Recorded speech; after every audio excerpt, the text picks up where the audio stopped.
누가복음 18장 31절에서 34절까지 말씀을 봉독해 드립니다.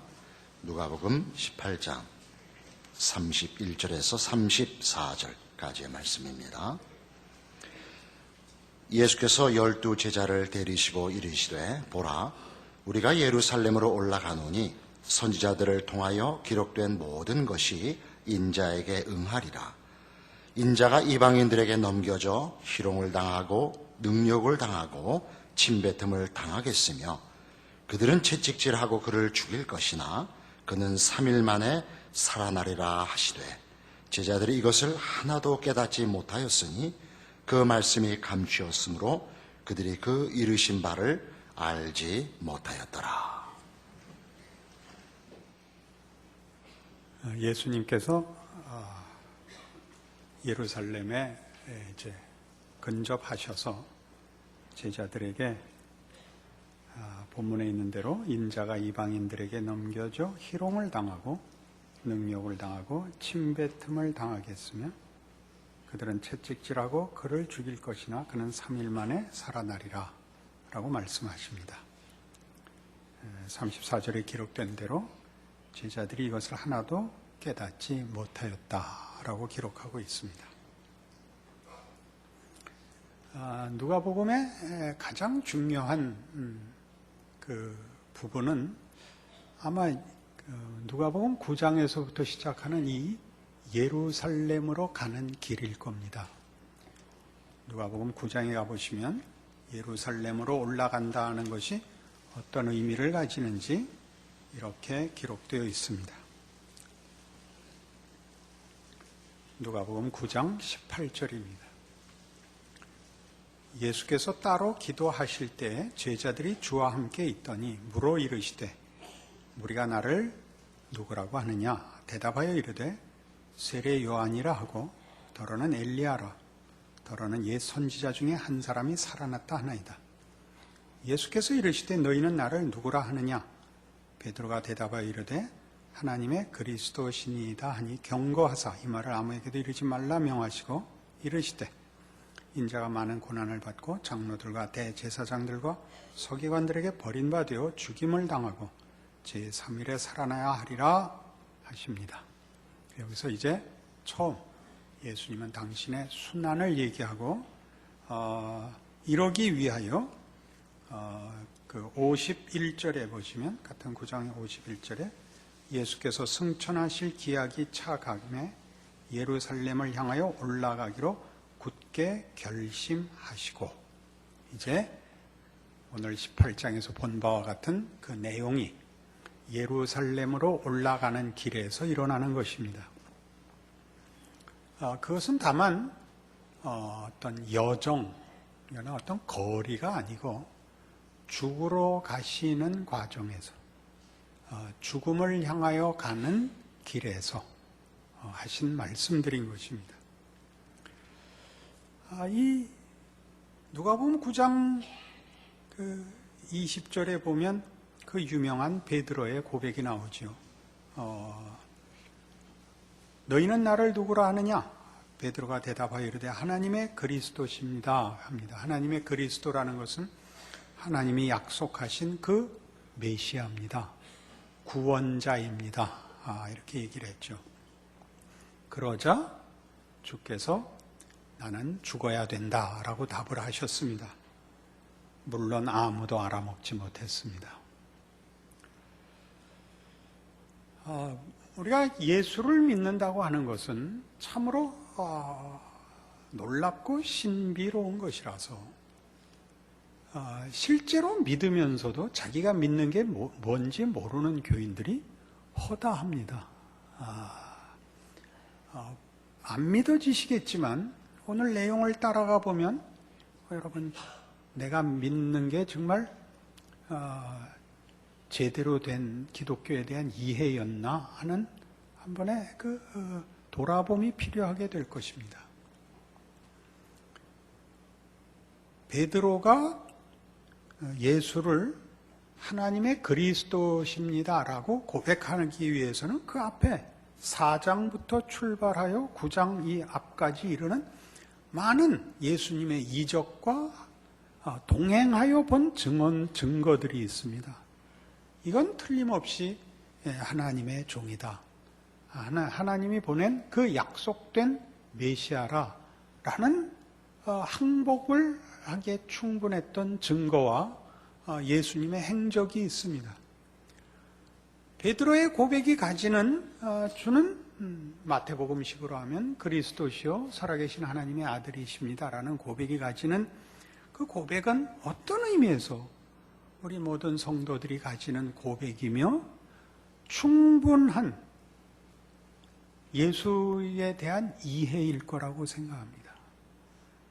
그러나 누가복음은 24장까지 계속되고 그 고백은 지금 9장에 나왔고 많은 예루살렘으로 올라가는 죽으러 가시는 과정에서 더 많은 그리스도가 누구신가에 대한 설명이 있고 그러고 나서도 기었고 죽고 부활하시고야 제자들이 자기네들이 고백하고 스승으로 섬겼던 이가 누군지를 사도행전에 가서야 비로소 알게 되는 것입니다.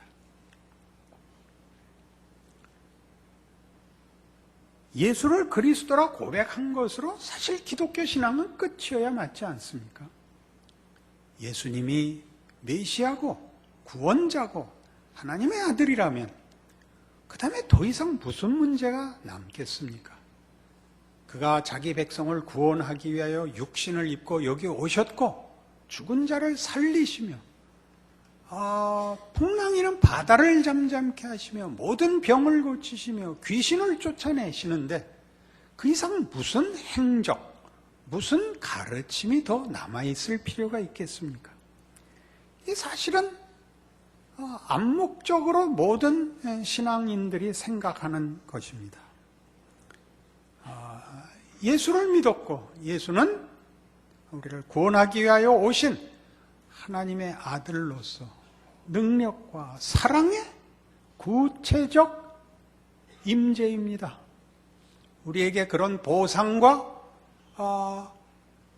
하나님의 메시아가 보상해 주지 못할 일이 있다면 나의 부족, 내 신앙이 모자라거나 내가 흔들리고 있거나 세상과 예수님 사이에서 왔다 갔다 하고 있기 때문에 일어난 죄이지 예수 그리스도의 메시아 되심이라는 사실 속에서는 어떤 갈등도 어떤 긴장도 어떤 더 깊은 이해를 필요하는 것도 없을 거라고 생각합니다.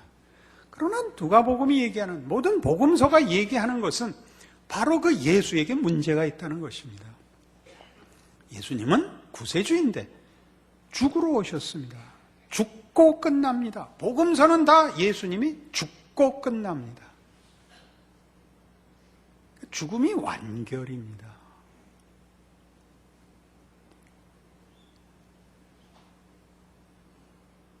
우리가 지금 생각하고 있는 누가복음식으로 얘기하자면 총 24장의 내용 속에서 9장에서 이미 예수가 누구인가를 제자들이 알고 그들의 고백을 받아낼 만큼 예수님이 당신이 메시아라는 것을 모두에게 항복을 받아냈는데 그때부터 예수님이 누구신가가 확정된 다음부터야 할 얘기가 있다는 겁니다. 믿느냐 안 믿느냐가 전부가 아니라 믿고 난 다음부터 드디어 이 메시아가 죽으러 가는 일을 인하여 우리가 이 메시아를 주는 그리스도시요 살아계신 하나님의 아들이십니다라는 고백을 받아내는 걸로 기독교가 끝이 나는 게 아니라 그분이 메시아인 줄 아는 데서부터 그의 행적이 가지는 의미를 이제 제대로 이해해야 한다는 것입니다. 메시아가 왜 죽어야 하는가? 세상을 구원하러 오신 하나님 앞에 범죄한 그의 자녀들을 구원하기 위하여 십자가를 지시고 죽으시러 오신 분이 다만 속죄의 문제가 아니라 더 큰 의미로서 왜 죽음의 길을 택해야 했는가? 구원론만의 문제는 아니라고 성경이 가르치고 있습니다. 누가복음 24장에 가보실까요?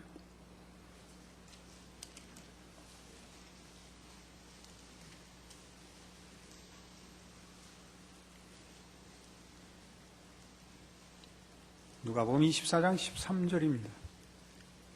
예수님이 돌아가시자 모든 제자들은 뿔뿔이 흩어졌습니다.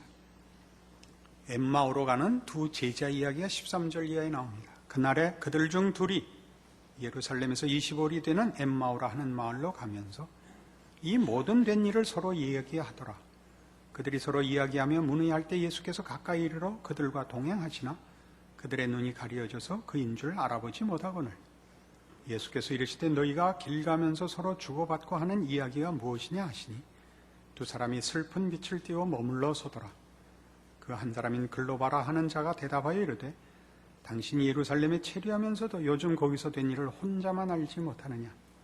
이르시되 무슨 일이냐. 이르되 나사렛 예수의 일이니 그는 하나님과 모든 백성 앞에서 말과 일에 능하신 선지자이거늘 우리 대제사장들과 관리들이 사형 판결에 넘겨주어 십자가에 못 박았느니라. 우리는 이 사람이 이스라엘을 속량할 자라고 바랐노라. 이뿐 아니라 이 일이 일어난 지가 사흘째요. 또한 우리 중에 어떤 여자들이 우리로 놀라게 하였으니 이는 그들이 새벽에 무덤에 갔다가 그의 시체는 보지 못하고 와서 그가 살아나셨다 하는 천사들의 나타남을 보았다 함이라. 또 우리와 함께 한 자 중에 두어 사람이 무덤에 가 과연 여자들이 말한 바와 같음을 보았으나 예수는 보지 못하였느니라 하거늘 이르시되 미련하고 선지자들이 말한 모든 것을 마음에 더디 믿는 자들이여 그리스도가 이런 고난을 받고 자기의 영광에 들어가야 할 것이 아니냐 하시고 이에 모세와 모든 선지자의 글로 시작하여 모든 성경에 쓴 바 자기에 관한 것을 자세히 설명하시니라. 제자들의 답변은 이겁니다. 우리는 그가 메시아인 줄 알았다. 뭐가 생략되어 있습니까? 그런데 아니더라 입니다. 예수님의 답은 뭡니까? 그는 진정 메시아였다. 선지자들이 말한 모든 것을 마음에 더디 믿는 자들이요 그리스도가 이런 고난을 받고 자기의 영광에 들어가야 할 것 아니냐.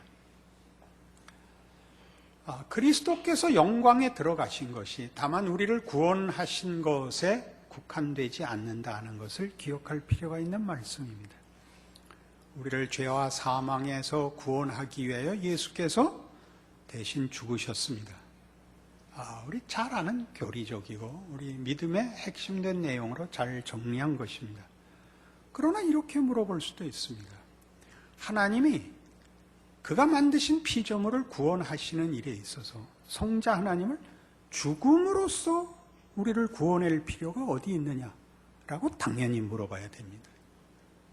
그러니까 여기에는 구원의 방법이 이것밖에 없다는 것이 아니라 하나님이 이런 구원의 방법을 원하셨다입니다. 기독교라는 신앙을 성립시키는 하나님의 사랑과 은혜와 그의 백성을 향한 기쁘신 뜻은 다만 죄를 씻어버리고 지옥 갈 사람을 천국으로 불러오고 정도가 아니라 하나님이 원하는 그의 백성들을 구원하시기 위하여 성자 하나님을 고난을 통하여 영광으로 들어가게 하는 방식으로 우리를 부르시고 구원하신다는 사실입니다. 예수님이 우리를 구원하기 위하여 앞서가신 길은 성경에서 언제나 우리에게 요구하는 길입니다. 아무든지 나를 따라오려거든 자기를 부인하고 자기 십자가를 지고 나를 쫓을 것이니라. 나중에 집에 가서 보십시오. 누가복음 9장에 아까 우리 얘기했던 예수가 누구신가에 대한 신앙 고백을 받아내시고 당신의 죽음과 고난을 얘기하시고 곧이어 아무든지 나를 따라오려거든이 붙어 있습니다. 그러니까 우리는 우리의 신앙을 주께서 그리하신 것처럼 예수님은 우리를 구원하기 위하여 십자가에 죽으실 수밖에 없었다. 그러나 그렇게 구원을 얻었으니 우리는 복받고 부활하신 예수 그리스도의 은혜와 능력으로 형통한 길을 살아갈 거라고 생각하는 것은 전혀 성경의 약속과 다릅니다. 예수님이 고난을 통하여 영광의 자리에 이르신 것처럼 그 방식대로 우리의 믿음의 완성을 고난을 통하여 영광에 이르게 하신다는 것이 성경의 가르침입니다. 만일 그런 일이 필요 없다면 예수님께서 구원을 그런 식으로 하실 필요가 없었습니다. 다만 하늘로부터 큰 음성이 나서 선포하기를 다 회개하라. 하나님 앞에 나와 무릎을 꿇라. 그렇게 천군 천사가 위험 있게 나타나 힘주어 협박을 했으면 다 끝날 사건이었습니다. 이렇게 길고 복잡하게 성자 하나님이 육신을 입으시고 이 땅에 와 현실을 사시고 외면을 받으시고 아까 우리 읽은 것 같이 침뱉음과 모욕을 당하시고 고난 속에 죽으신다는 것은 우리가 얼른 생각해봐도 신이 당신의 일을 이루시는 방법으로는 우리로서는 이해할 수 없는 방법입니다.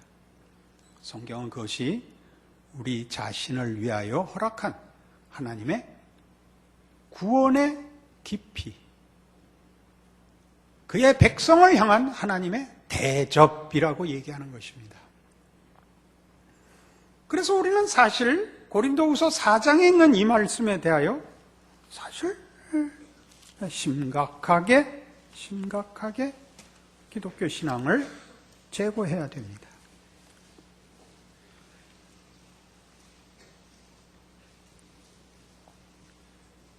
(288페이지) 고린도후서 4장 7절입니다. 우리가 이 보배를 질그릇에 가졌으니 이는 심히 큰 능력은 하나님께 있고 우리에게 있지 아니함을 알게 하려 함이라. 우리가 사방으로 우겨쌈을 당하여도 쌓이지 아니하며 답답한 일을 당하여도 낙심하지 아니하며 박해를 받아도 버림바 되지 아니하며 거꾸로 뜨림을 당하여도 망하지 아니하고 우리가 항상 예수의 죽음을 몸에 짊어짐은 예수의 생명이 또한 우리 몸에 나타나게 하려 함이라. 우리 살아있는 자가 항상 예수를 위하여 죽음에 넘겨짐은 예수의 생명이 또한 우리 죽을 육체에 나타나게 하려 함이라. 그런즉 사망은 우리 안에서 역사하고 생명은 너희 안에서 역사하느니라. 예수께서 이 땅에 죽으러 오셨던 것처럼 처음부터 첫 번째 계획을 갖고 오셔서 그것이 제대로 이루어지면 죽을 필요는 없었는데 첫 번째 계획이 실패로 돌아가서 할 수 없이 마지막 수단으로 죽어버리신 것이 아니라 처음부터 죽으러 오셨던 것처럼 우리 모든 하나님을 믿는 백성들의 그 현실은, 인생은 고단한 길을 걷도록 부름받고 있습니다. 예수를 위하여 우리가 죽음에 넘겨지는 인생을 살도록 되어 있습니다. 예수를 위하여라는 것이 우리가 무슨 도움을 드린다는 뜻이 아닙니다. 예수께서 그리 하신 것처럼 고달픈 인생을 사는 것이 정상적인 신앙인의 현실입니다. 우리는 우리가 가는 길이 하나님 앞에 옳은 길이라는 것을 이렇게 저렇게 확인받을 수 있습니다. 기도의 응답을 받기도 하고 어떤 성경에 약속된 실제적인 깊은 내용들에 대한 확인들로서 우리가 가는 길이 영생의 길이요, 하나님이 인정하는 길이요, 참다운 길이라는 것을 이렇게 저렇게 확인받을 수 있습니다. 그러나 고난과 이 세상에서의 소수자로서의 그늘에서 사는 일만은 면제되지 않습니다. 예수를 믿으면 아무런 생각이 없고 고통이 없고 속상할 일이 없는 그런 것을 기대하고 있다면 여러분은 하나님이 그 아들을 보내어 고난으로 영광을 받게 하셨다는 사실에 대하여 전혀 모르는 것입니다. 주께서 나를 위하여 십자가에 죽으셨다는 것은 나를 구원하기 위하여 그리 하신 것입니다. 그 구원에는 우리를 향한 하나님의 더 깊고 심오한 뜻이 있습니다.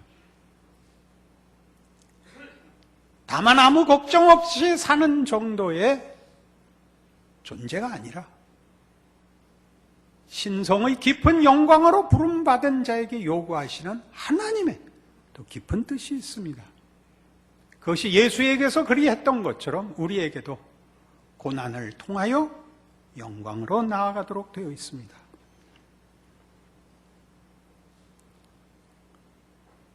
이 문제는 세상과 신자 사이에 분명하게 분리됩니다.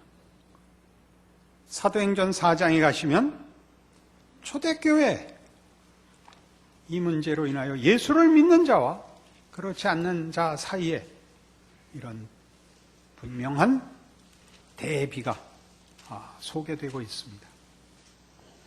사도행전 4장은 그 앞에 있었던 3장에서부터 시작된 내용인데 초대교회 사도들이 이제 성령의 충만함을 입어 힘차게 예수를 증거하던 때 일어난 일을 소개하고 있습니다. 성전에 기도하러 올라가던 베드로와 요한이 미문 앞에 앉은 안전뱅이를 일으킨 사건이죠. 그 일로 인하여 성에 소동이 일어나고 종교 지도자들이 그들을 붙잡아갑니다. 예수가 이 일을 했다라는 증언을 못하도록 위협하고 그들은 거부합니다. 우리는 이 일을 입 다물 수 없다. 5절 보시면 4장 5절 이튿날 관리들과 장로들과 서기관들이 예루살렘에 모였는데 대제사장 안나스와 가야바와 요한과 알렉산더와 및 대제사장의 문중이 다 참여하여 사도들을 가운데 세우고 묻되 너희가 무슨 권세와 누구의 이름으로 이 일을 행하였느냐. 이에 베드로가 성령이 충만하여 이르되 백성의 관리들과 장로들아 만일 병자에게 행한 착한 일에 대하여 이 사람이 어떻게 구원을 받았느냐고 오늘 우리에게 질문한다면 너희와 모든 이스라엘 백성들은 알라. 너희가 십자가에 못 박고 하나님이 죽은 자 가운데서 살리신 나사렛 예수 그리스도의 이름으로 이 사람이 건강하게 되어 너희 앞에 섰느니라. 이 예수는 너희 건축자들의 버린 돌로서 집 모퉁이의 머릿돌이 되었느니라. 건축자들의 버린 돌, 쓸모없다고 버린 돌이 집 모퉁이의 머릿돌이 됐는데 어느 집이냐? 교회입니다. 성경이 얘기하는 그가 머릿돌이 되고 모퉁이돌이 되어 교회가 성립이 됩니다. 모든 성도는 예수 그리스도를 근거로 하고 내용으로 하고 이유로 해서 성립되는 존재입니다. 세상은 그를 버린 돌입니다. 세상이 가지는 그리스도에 대한 평가와 성경이 가지는 평가는 전혀 타협할 수 없습니다. 우리가 가는 길은 세상 속에서 살아야 한다는 것 때문에 세상과 환경에서 공통점을 가질 뿐 그 근거와 내용과 목적에 있어서는 전혀 반대의 길을 걸을 수밖에 없습니다. 이 길을 걷는다는 것을 기억하셔야 합니다. 히브리서 5장에 가시면 그래서 이런 가르침이 중요한 문제가 되죠. 356페이지 신약성경 히브리서 5장 7절입니다. 그는 육체에 계실 때 자기를 죽음에서 능히 구원하실 이에게 심한 통곡과 눈물로 간과 소원을 올렸고 그의 경건하심으로 말미암아 들으심을 얻었느니라. 그가 아들이시면서도 받으신 고난으로 순종함을 배워서 온전하게 되셨은즉 자기에게 순종하는 모든 자에게 영원한 구원의 근원이 되십니다. 그가 아들이시라도 받으신 고난으로 순종함을 배워서 온전하게 됩니다. 받으신 고난으로 순종함을 배운다는 것은 고난을 순종하여죠. 고난을 순종하여. 고난을 순종하고 싶은 사람이 누가 있겠습니까? 고난을 순종하여. 그것을 요구한 분이 따로 있다는 뜻이죠. 고난이 순종을 요구하는 것이 아니라 그 고난을 요구하는 분 앞에 순종하여 그 순종이 고난까지도 감수했다는 것이죠. 그리해서만 온전한 자리에 가서 그를 따르는 그가 구원한 모든 그의 백성들로 하여금 예수 그리스도로 말미암아 구원을 얻도록 그의 온전하심에 참여하도록 길을 열어놓았다고 합니다. 당연히 신자의 현실은 이 예수님이 그리하신 것처럼 그는 육체에 계실 때 자기를 죽음에서 능히 구원하실 이에게 심한 통곡과 눈물로 간구와 소원을 올렸고 그의 경건하심으로 말미암아 들으심을 얻었느니라. 이에 해당하는 길을 걸어야 합니다. 순종이 어떻게 형통해서 성립이 되겠습니까? 내 마음에 들고 내가 소원하는 것 속에 무슨 순종이 있습니까? 거기에는 자랑과 기쁨과 감사는 있을지라도 그게 순종이 들어갈 자리는 없죠. 고난으로 인하여 순종함을 배운다는 게 무슨 말인지 아셔야죠. 이것이 예수 그리스도의 구원의 신비입니다. 그가 걸으신 길이요 우리 모두를 위하여 열어놓으신 길입니다. 여러분, 예수를 믿는 걸, 이 길을 외면하고 하나님이 정해놓으신 이 구원, 하나님이 목적하시는 것을 외면하고 기독교를 논하기 시작하면 여러분들은 욕심쟁이 위에 아무것도 아닙니다. 세상 사람들이 단순하고 솔직하게 자연법을 따라 자랑하고 싶은 것보다 조금 더 속 깊게 교활하여 예수를 믿은 것 외에 아무것도 아닙니다. 예수를 믿는다는 건 전혀 다른 길을 가는 것입니다. 살살 말해서 그나마 며칠이라도 도망가지 않게 해야 되는데 이런데 성질을 부리면 누가 나만 하겠어요? 그러나 저한테는 배짱이 있죠. 예수를 믿는다는 것은 세상과 전혀 비교할 수 없는, 거기 우리가 외면할 수 없는 큰 힘이 있습니다. 여러분의 영혼의 만족이죠. 인간의 존재의 제일 큰 핵심되는 영혼이 생명과 진리에 대하여 예수 안에서만 답을 찾습니다. 알고 있습니다. 여러분 모두 그래서 이 자리에 나와 있습니다. 주일날 제가 20여 년을 설교를 하고 있지만 만족한 표정을 한 사람은 몇 본 적이 없습니다. 늘 뿔따구가 난 채로 돌아갑니다. 원하는 답을 안 주기 때문이었죠. 그러나 주일날 끌려 나오십니다. 다른 데는 없거든요. 무슨 다른 희생을 치르라는 것 아닙니다. 이것이 예수 안에서 하나님이 주신 구원의 진정한 본질이기 때문입니다. 그래서 우리는 아까 봤던 고린도후서 4장에 돌아가 봅니다. 우리가 죽음에 넘겨오고 사망이 우리에게 역사하는 이 일들이 무엇을 만들어내는가? 우리는 아마 누가 보면 끝에쯤 가면 예수님 부활하신 이후에 그 제자들을 만난 24장쯤 가면 이 문제를 좀 더 구체적으로 얘기할 기회가 있을 것입니다. 지금은 이 정도까지밖에 할 수 없습니다. 고린도후서 4장 16절입니다.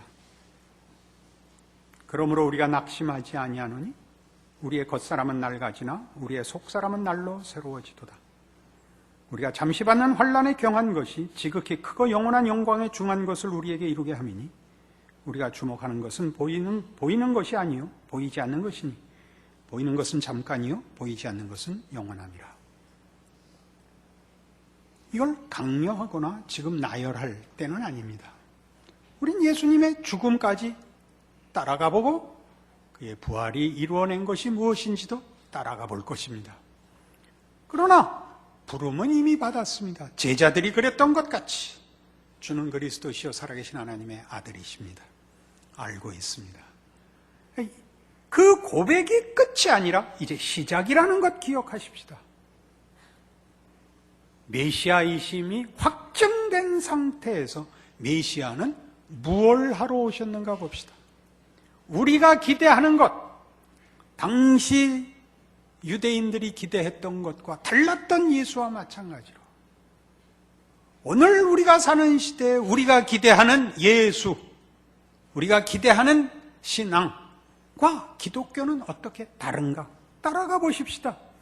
그 환난과 고난의 길에 따라 들어가 보십시다. 왜요? 세상을 따라 들어가려면 예수를 놔야 하니까. 예수를 붙잡으시면 당연히 고난의 길로 들어갈 수밖에 없습니다. 세상과 타협하여 신앙을 버리고 살 수 없습니다. 신앙을 지키는 한 고난과 환난이라는 건 현실에서 매일 반복되어 일어나는 일입니다. 그러면 무엇이 이루어지는가? 영원한 영광에 중한 것을 이룬답니다. 따라 들어가 보십시다. 부활의 생명, 예수 그리스도께서 받으신 영광, 그의 죽음에 따라 들어간 자들만이 참여할 수 있는 하나님의 백성된 자리, 이 각오를 하시고 여러분의 신앙 고백이 갖는 이제 시작해야 하는 길, 이제 열린 문,